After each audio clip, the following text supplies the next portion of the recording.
we're here to announce new legislation, Senate Bill 627, the No Secret Police Act. This is a very important and timely proposal to deal with the fact that we are seeing more and more law enforcement officers, particularly at the federal level, covering their faces entirely, not identifying themselves at all, at times even wearing army fatigues, where you can't tell, are these law enforcement officers or a vigilante militia.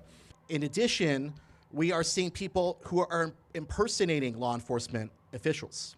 And so this is also to try to discourage these imposters, these thugs that are engaging in activity that's clearly illegal and clearly not authorized. So this is a very important step to hold law enforcement accountable, to keep our community safe in California.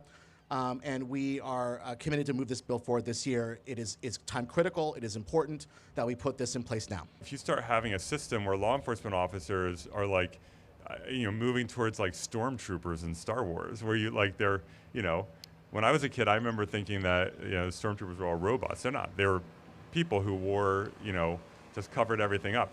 We don't want to move towards that kind of model where law enforcement becomes almost like an occupying army disconnected from the community. And that's what it is when you start hiding their face, hiding the identity.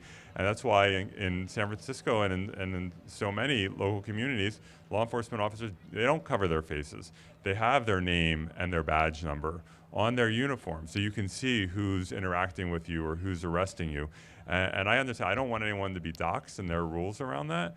But boy, it's a totally different society that we're going to be living in if we get to the point where it is considered acceptable for law enforcement officers to be anonymous. That is not okay.